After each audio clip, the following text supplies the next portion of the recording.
Hello and welcome back to the channel, everybody. I wanted to hurry and do a little update video talking about the stock market, talking about this crazy amount of red that we were having, and then all of a sudden today, now we're rebounding. We're having stocks shoot up 10-15% on some of our favorite stocks even today. What is going on? Is the market going to turn around? Is it going to start going to the sky? Are we going back to the moon? Or is this just a dead cat bounce? Well, let's talk about it, guys. So in my personal opinion, taking a little bit of a look around today, looking at the news that's out, looking at the news that came out over the weekend, and just paying attention to in particular companies as well, I really don't see anything crazy happening news related that should be sparking a rebound that we're seeing today. Okay, in my opinion, looking at the charts and looking at a lot of different indicators as far as technicals go, I think we might be getting a technical based rebound today. And unfortunately, when it comes to technical based rebounds in the stock market, and especially when we're talking about indices and or even particular companies, really doesn't matter.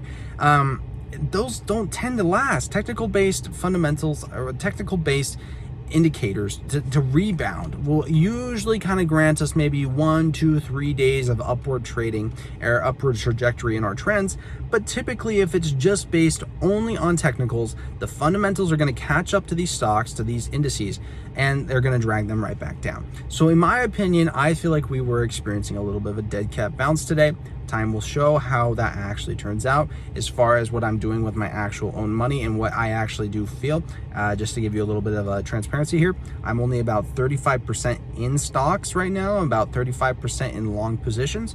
The rest of it I'm holding in cash. And the way that I've been actually trading this market is usually I will dollar cost average in, buy a little bit of stock cheap that day, and at the same time I buy about a fourth of whatever I bought stock wise in a short against the market with like SQQ or SARC.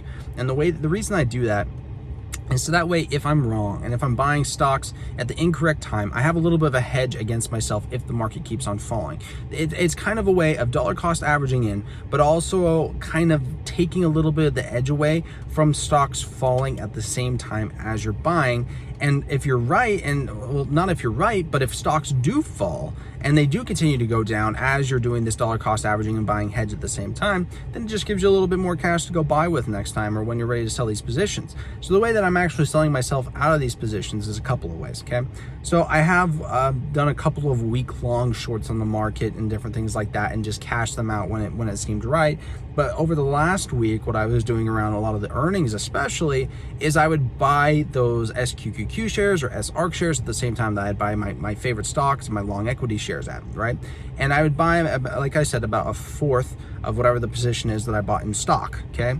And then what I would do is I would use a limit trailing stop, a limit stop order, basically, or a percentage limit stop, okay? And it's a trailing stop order by percentage. So basically what you can do is you can go in there and go, hey, I want you to basically sell my shares. If from the highest that my shares have reached, they fall 2%, I want you to sell them. And that's kind of what I was doing those days. So I would go in there and I would buy my shares when I thought was an opportune time in the day. And then if I saw like, hey, the market looks like it's peaking for the day and that we might actually wind up closing down into the close or vice versa, whatever's happening, I might buy some SARC shares during that time and put a trail limit stop on them with a 2-3% buffer on there. And that way, if I was wrong about my market bet, I would lose max 2-3% of my bet. And then if I was right though, and everything did go according to plan, then I would usually sell out of those positions before the end of the trading day, and it would add on a little bit more cash to my cash pile that I can be buying stocks with in the next day or the day after that, whatever, right? And so this is kind of a little bit of the strategy that I've been using. It's almost playing two sides of the field here. I'm betting more on my long positions and trying to buy more stock compared to short, but at the same time I am trying to hedge so that way there is, you know, that little bit of grace. And if I am, you know, wrong on my timing, because you can't be right on these things, you can never be right on your timing, then I get a little bit of money actually for being wrong in a way, is the way I look at it. I bought today, yeah, sure, the stock took a little bit of hit, but look, my SQQQ shares, they came up a little bit. I made 2-3% on those, and I'll hurry and pocket that extra little bit of money, and now I can go buy some more SoFi shares with that a little bit of extra money, right? That's the kind of the way I'm playing this right now, right? So anyway, guys, that kind of is how I feel about the stock market. I feel like technical based rallies, like what we're probably seeing today, this little bit of a technical based rebound, I think it's going to not last for very long. And the reason why, the fundamentals are bad still. The fundamentals are that the Fed is going to be raising interest rates to battle inflation. Well, and what we heard from Jerome Powell at the last FOMC meeting is that inflation is getting worse, okay? He said it's not any better from December, it's worse from December, the last time that we talked about it, okay? And with that being the case, then probably February CPI is gonna be ugly, all right? When we get CPI data for January, it's probably gonna be ugly, all right? And in my opinion, with that being said, could that possibly maybe make the Fed go, hey, we should maybe raise rates 0.5%?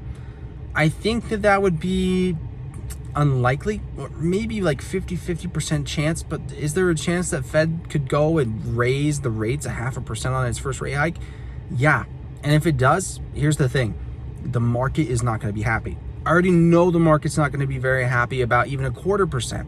Lucky on that day, if the market stays flat on the first day, if it's only 0.25%, that's going to be lucky. But if they do 0.5% raise, oh man, the market's going to be mad. The market's not going to have a good time. They're going to have a tantrum. They're going to have a taper tantrum, and the market will sell down if we do a 0.5% raise. And the reason why is because I really do not believe that the market has priced in a whole 0.5%. They have priced in maybe 0.25%, and that's why I'm saying best case scenario, we just stay flat that day. But I'll tell you what, depending on what Jerome Powell says that day, and if we do get that 0.5% hike on the first hike, it could be very, very bad for this market, and I could see stocks continuing to see more pain. So that is why I'm not super in the market at this point. I have exposure. I don't want to miss out if we do wind up rebounding, but I'm not very confident. And so I'm making sure that I'm allocating my cash to stock ratio in the same amount that I'm feeling about the actual confidence in this market. I'm about 35% confident in this market long right now. And until we start to get more information on what this process is with raising rates, I'm not going to be super confident. Once we get more transparency, when we get more information on what's going to happen, I'm going to be putting more and more money into the market. And still, even right now, my plan is every day that it looks like there's an opportunity on stocks, I'm buying a little bit, but I'm just not going crazy yet with buying, guys. That's basically where I'm at right now, okay? So that's enough about me and what I'm doing with my stocks. Let's talk a little bit about real estate and what's happening with my real estate portfolio right now, because I have a lot of big things happening. So I just barely got done here where I'm at right now, which is where my title company is, and I was dropping them off my earnest money check, okay? Because tomorrow I go and actually close on my new home. For the time being right now, I've been staying in an Airbnb. It's been fun. It's been kind of crazy. I mean, truthfully, living in an Airbnb for over a week hasn't been the best, but it's also not the worst, okay?